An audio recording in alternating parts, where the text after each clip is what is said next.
क्या इस जन्म के कर्मों का फल हमें इसी जन्म में मिलता है? यदि हाँ, तो पूर्व जन्म के कर्मों के फल का क्या होता है और पूर्व जन्म के कर्मों का फल किसे और कब मिलता है? कर्म और फल मनुष्य के जीवन व्यतीत क्रियाओं के अनुसार होता है। हमारा पूर्व जन्म कब, कहाँ और कैसे था शायद ही किसी को पता हो, क्योंकि जब इंसान जन्म लेता है तो वह एक शिशु के रूप में होता है और जब वह बड़ा होता है तो संसार के माया जाल में फंस जाता है। इंसान के कर्मों का फल उसके जीवन के आधार के अनुसार होता है। तो पुनर्जन्म क्या है और क्या हमारे कर्म जन्म से लेकर मौत तक हमारा अनुसरण करते हैं? गीता में भगवान श्री कृष्ण ने अर्जुन को यह बात समझाई थी कि लोगों को उसके कर्मों का फल हमेशा मिलता है। आपने महसूस किया होगा कि बुरे लोग हमेशा बुरे कर्म करते हैं, फिर भी वह जीवन में सुखी और संपन्न रहते हैं, जबकि अच्छे लोग जीवन भर अच्छे कर्म करते हैं, फिर भी उसे अपमान और दर्द ही मिलता है। अक्सर लोगों के मन में ऐसा सवाल रहता है कि जो लोग अच्छे कर्म करते हैं वह परेशान रहते हैं, वहीं जो बुरे कर्म करते हैं वह खुशी से रह रहे होते हैं। अच्छे कर्म करने वाले परेशान होते हैं कि आखिर उन्हें इतनी परीक्षा क्यों देनी पड़ रही है, जबकि जो धर्म की राह में है वह खुश हैं और जिंदगी का लुत्फ उठा रहे हैं। अक्सर लोग सोचते हैं कि अब अच्छाई का जमाना ही नहीं रहा। अगर आपके मन में भी यह सवाल आया है तो आज आप इसका जवाब सुन लीजिए। यह जवाब वह है जो भागवत गीता में लिखा है और श्री कृष्ण ने अर्जुन को दिया था। भागवत गीता में वर्णित कथा के अनुसार जब भी अर्जुन के मन में कोई दुविधा होती थी तो वह श्री कृष्ण के पास पहुंच जाते थे। एक बार की बात है, अर्जुन ने भगवान श्री कृष्ण के समीप आकर कहा कि वह दुविधा में है और इसका जवाब वह श्री कृष्ण से चाहते हैं। श्री कृष्ण ने पूछा कि क्या सवाल है? अर्जुन ने कहा, मुझे यह जानना है कि अच्छे लोगों के साथ हमेशा बुरा ही क्यों होता है, वहीं बुरे लोग खुशहाल देखते हैं।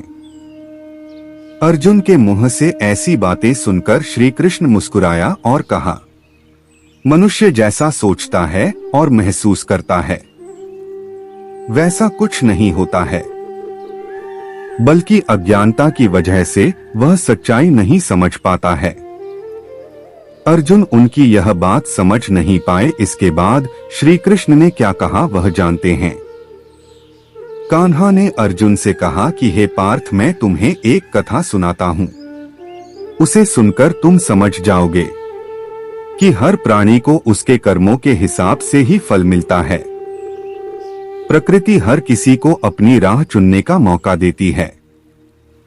अब वह मनुष्य की इच्छा पर निर्भर करता है कि उसे धर्म की राह ली है या धर्म की कथा शुरू करते हुए श्री कृष्ण ने कहा, एक नगर में दो पुरुष रहा करते थे। एक पुरुष व्यापारी था जिसके जीवन में धर्म की बहुत महत्ता थी।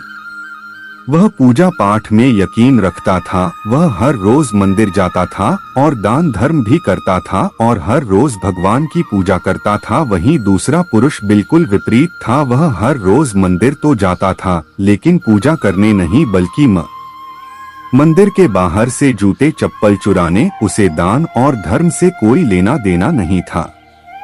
समय बीतता गया और एक दिन बहुत जोर की बारिश हो रही थी। इस वजह से मंदिर में पुजारी के अलावा कोई नहीं था। यह बात जब दूसरे पुरुष को पता चली तो उसने कहा कि यह सही मौका है मंदिर का धन चुराने का। पंडित से नजर बचाकर उसने मंदिर का सारा धन चुरा लिया। उसी समय धर्म कर्म में विश्वास रखने वाला व्यक्ति भी मंदिर पहुंचा। दुर्भाग्य से मंदिर के पुजारी ने उसे ही चोर समझ लिया और चिल्लाने लगे।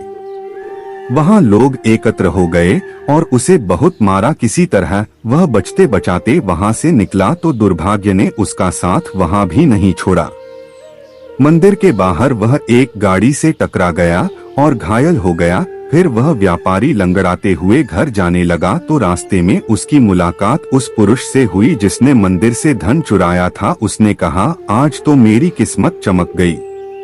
एक साथ इतना सारा धन मिल गया। यह सब देखकर उसे बहुत बुरा लगा और उसने अपने घर से भगवान की सारी तस्वीरें निकाल दिया। कुछ सालों बाद दोनों पुरुषों की मृत्यु हो गई।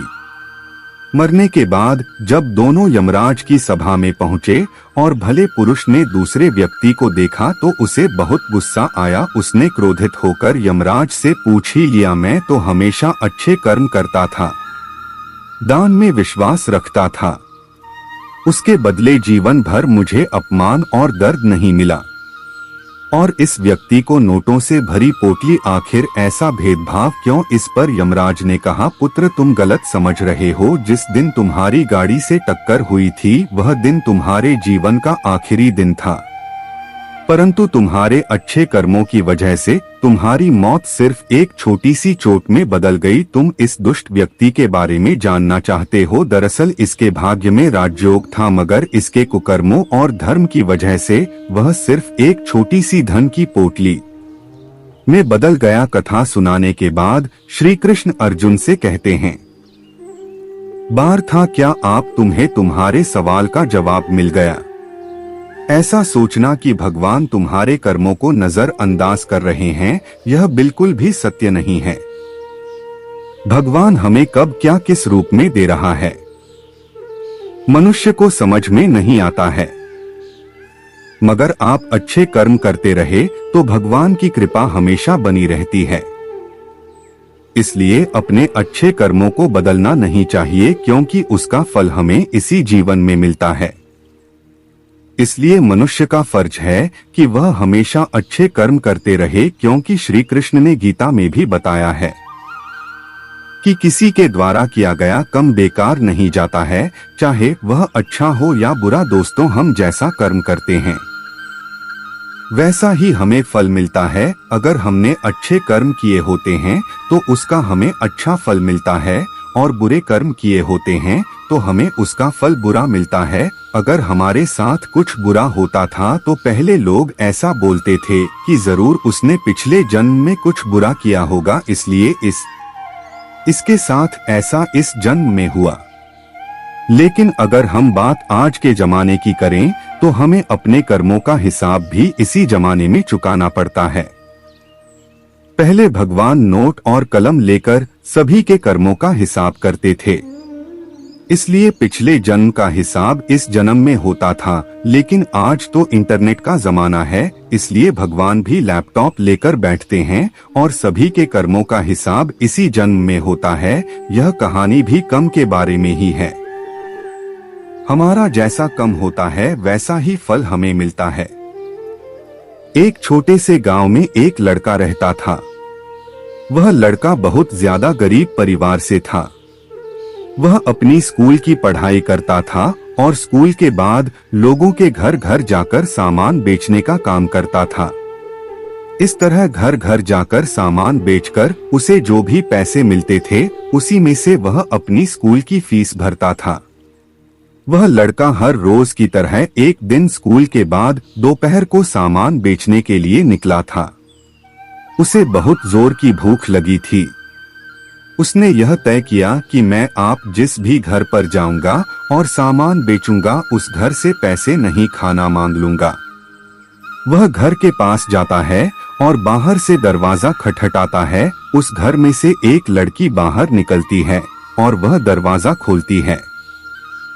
उस लड़के ने उससे पानी मांग लिया। लड़की ने देखा कि यह लड़का बहुत थका सा है। वह लड़की अंदर जाती है और सोचती है कि यह लड़का बेचारा न जाने कब से इधर उधर सामान बेचता होगा, शायद उसे भूख लगी होगी। लड़की यह सब सोच रही थी और वह उसके लिए पानी की जगह पर दूध का गिलास लेकर उसे देती है। लड़का बहुत भूखा था, इसलिए वह दूध पी लेता है और बहुत खुश हो जाता है।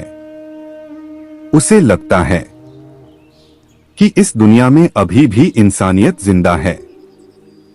लड़का भगवान का धन्यवाद करता है। वह अब लड़की से पूछता है कि आपको मैं कितने पैसे दो इस दूध के। लड़की ने कहा, मुझे आपसे कोई पैसे नहीं लेना है। मेरी माँ मुझे हमेशा ऐसा कहती है कि हमें दूसरों की मदद करनी चाहिए। लड़के ने कहा, आपको कुछ ना है सामान में से लड़की ने कहा कि आप कुछ मत दीजिए, मुझे कुछ नहीं लेना है। लड़के ने जाते हुए कहा कि मैं आपका दिल से धन्यवाद करना चाहता हूँ क्योंकि आपने मेरी मदद की। इतना बोलते हुए वह लड़का वहाँ से चला जाता है। कुछ समय के बाद इस लड़के ने अपनी स्कूल और कॉलेज की पढ़ाई पूरी कर ली और वह एक अच्छा डॉक्टर बन गया। यह लड़का अब एक शहर में अच्छे हॉस्पिटल में डॉक्टर था।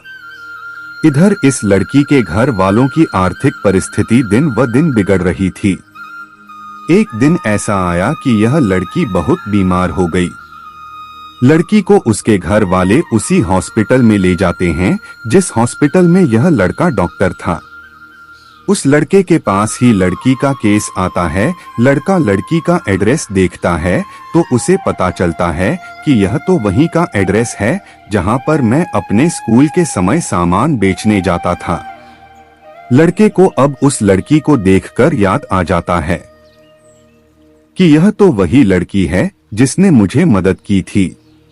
जब मैं भूखा था तब उसने मुझे दूध पीने के लिए दिया था।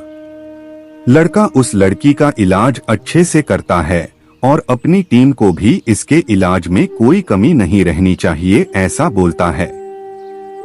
वह लड़की ठीक हो जाती है। अब बारी थी लड़की की हॉस्पिटल का बिल देने की। वह मन ही मन बोल रही थी कि पता नहीं कितना बिल होगा। वह बहुत चिंतित थी क्योंकि उसके घर वालों की आर्थिक परिस्थिति इतनी अच्छी नहीं थी कि वह लोग इलाज का बिल दे पाए। लड़की ने जैसे ही बिल का लिफाफा हाथ में लिया वैसे ही उसने देखा कि उसमें उसका जो भी इलाज हुआ था वह सब लिखा था और साथ में एक छोटी सी बच्ची भी थी। उस पर्ची में लिखा था कि आपने इलाज का बिल बहुत सालों पहले एक गिलास दूध से पर कर दिया है।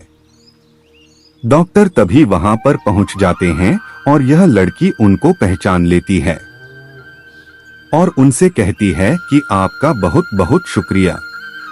दोस्तों, अगर आप कुछ अच्छा करते हैं तो अच्छा है, आपके पास घूमकर जरूर आएगी। हमें अक्सर हमारे कर्म के हिसाब से ही फल मिलते हैं। जैसा हमारा कर्म होता है वैसा ही हमें कर्म का फल मिलता है। श्रीमद् भागवत गीता में योगीराज श्री कृष्ण महाराज ने संदेश दिया है कि व्यक्ति को अपने किए हुए शुभ और अशुभ सभी कर्मों का फल अवश्य ही भोगना पड़ता है। मनुष्य अपने जीवन में जैसे जैसे कर्म करता जाता है वैसे वैसे ही उसके जीवन का निर्माण होता जाता है। परंतु परमात्मा ने मनुष्य को केवल कर्म करने की स्वतंत्रता दी है। कर्म फल की व्यवस्था परमात्मा के अधीन है। आपका जैसा कर्म होगा वैसा ही आपको फल मिलेगा, यह निश्चित है क्योंकि परमात्मा न्यायकारी है। परमात्मा मनुष्य द्वारा किए जाने वाले प्रत्येक कर्मों को जानने वाला है। परमात्मा के आगे किसी की सिफारिश नहीं चलती। परमात्मा को कोई रिश्वत नहीं दे सकता, इसलिए परमात्मा को पूर्ण न्याय कार्य कहा गया है। परमात्मा की अतल न्याय व्यवस्था से कोई भी आज तक न तो बचा है और न ही आगे बचेगा। इसलिए अच्छे कर्म करने वाला व्यक्ति निर्भय होता है और बुरा कर्म करने वाला व्यक्ति हर समय भयभीत होता है। अब सवाल यह है कि कर्मों का फल क्यों भोगना पड़ता है? क्या इसे टाला नहीं जा सकता है?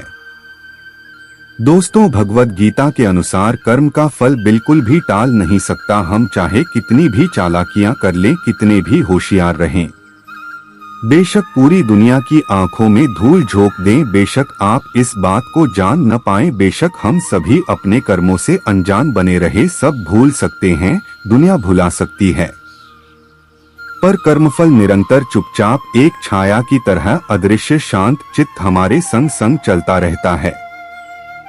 दोस्तों, कर्मफल कभी टाला नहीं जा सकता है।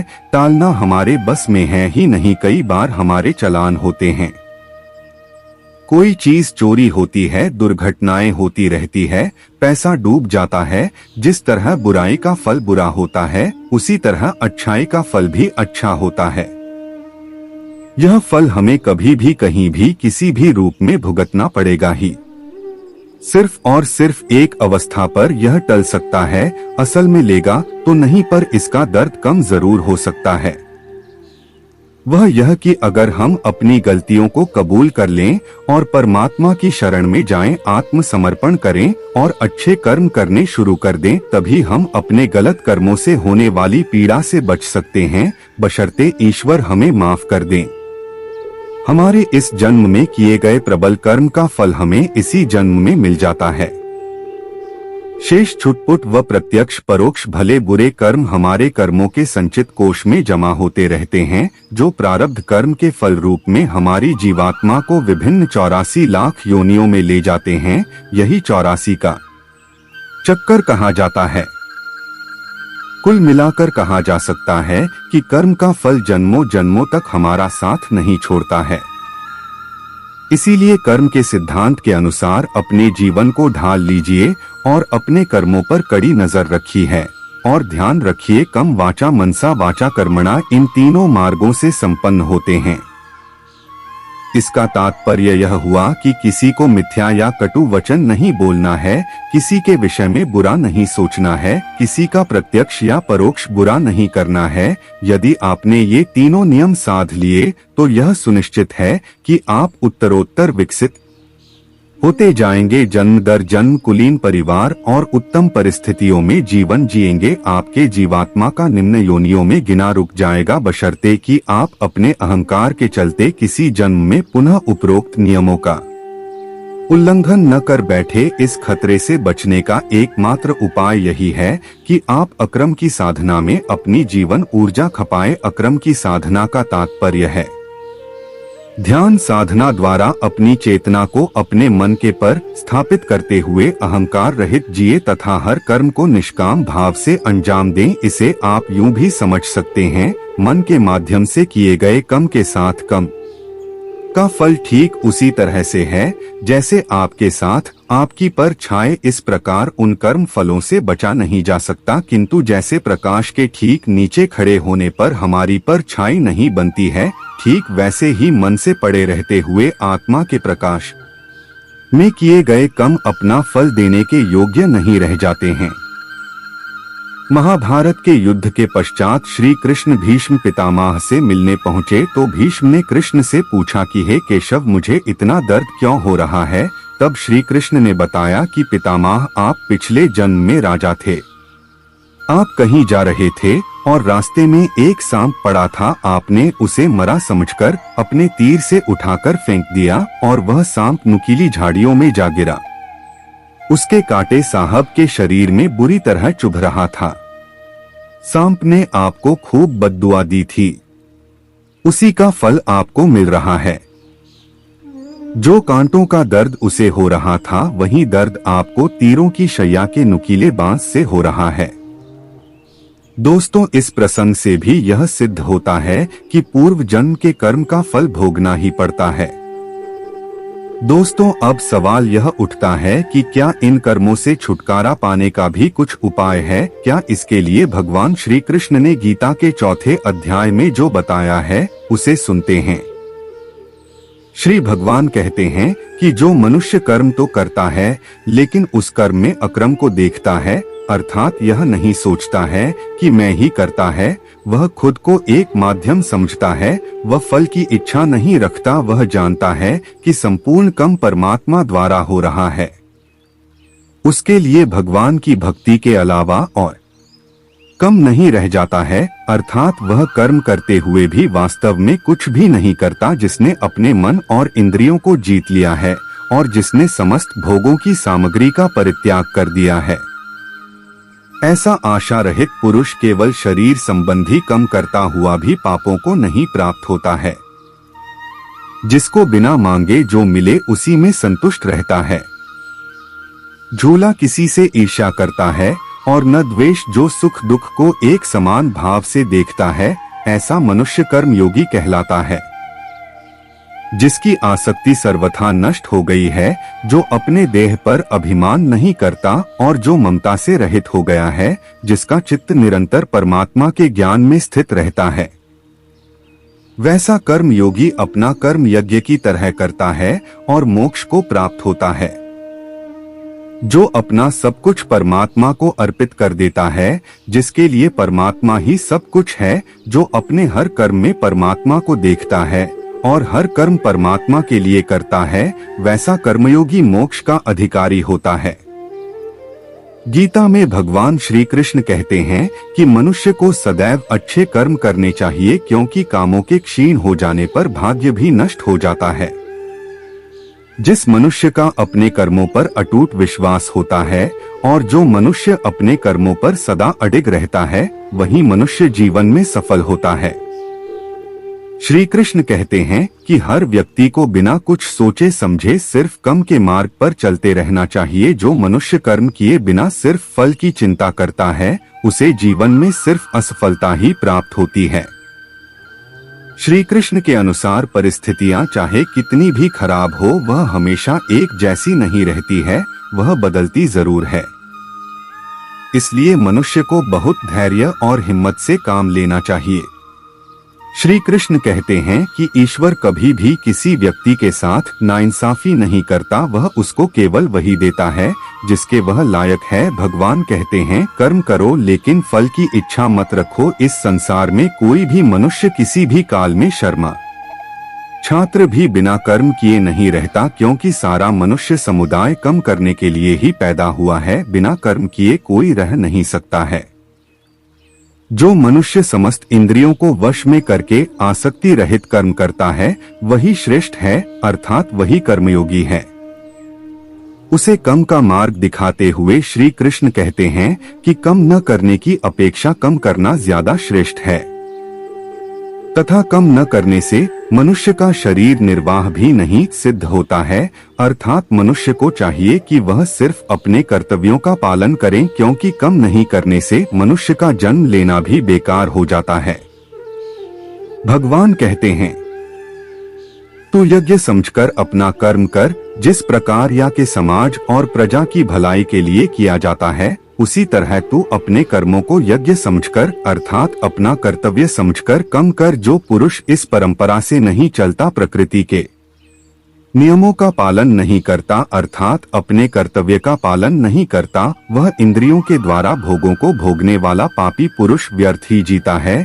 परंतु जो मनुष्य आत्मा में ही रमण करने वाला और आत्मा में ही तृप्त तथा आत्मा में ही संतुष्ट हो, उसके लिए कोई कर्तव्य नहीं है। आत्मा का मतलब यहाँ सबसे बड़ा सच है, और जो सत्य को समझता है, सत्य में ही खुश होकर सत्य में ही रहता है, उसके लिए कोई कर्तव्य नहीं है।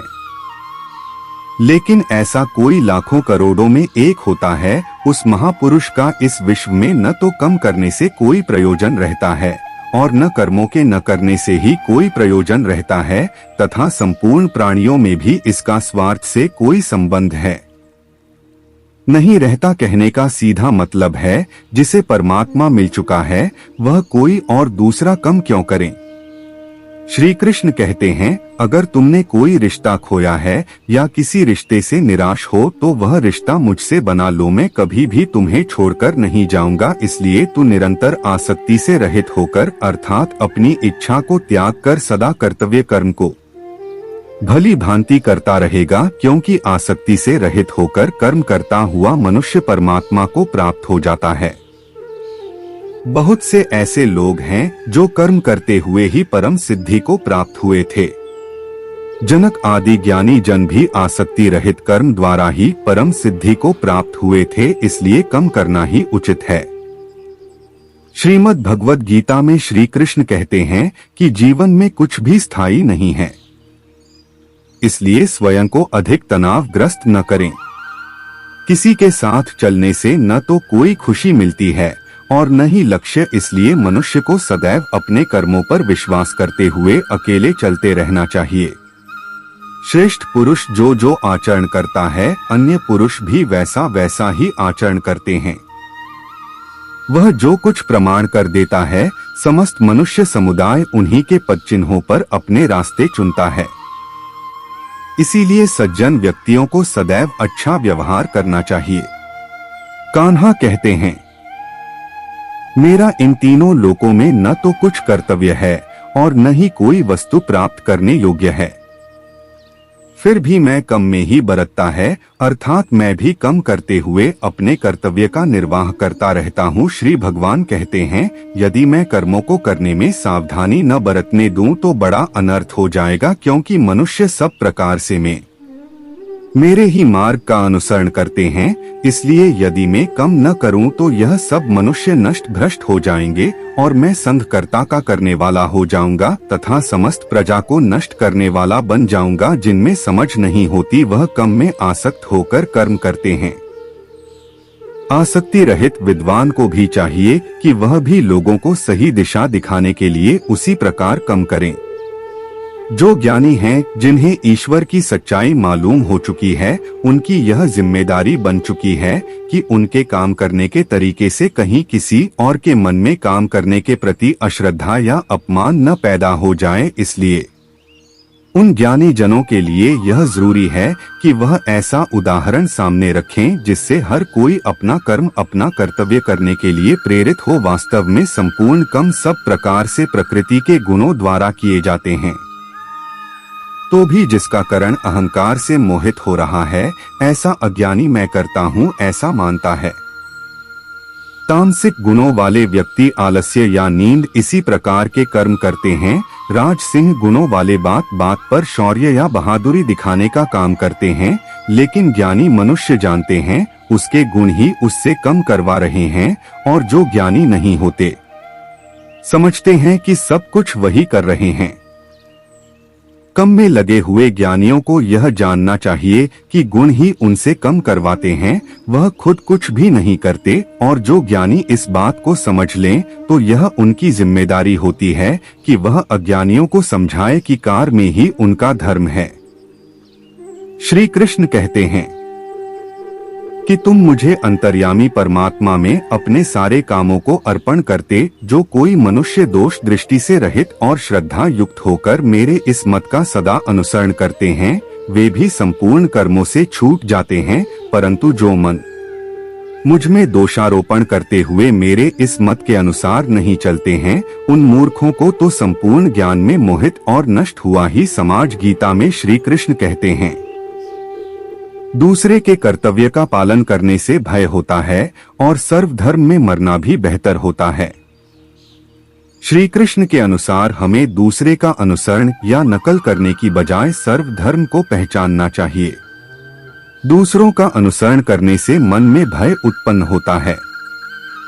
श्री कृष्ण के अनुसार डर हटाने का एक ही उपाय है, और वह है अपना धर्म पहचानना और उसी में जीना। भगवान कहते हैं, रजोगुण से उत्पन्न होने वाले काम, वासना और क्रोध ही मनुष्य से पाप कर्म करवाते हैं।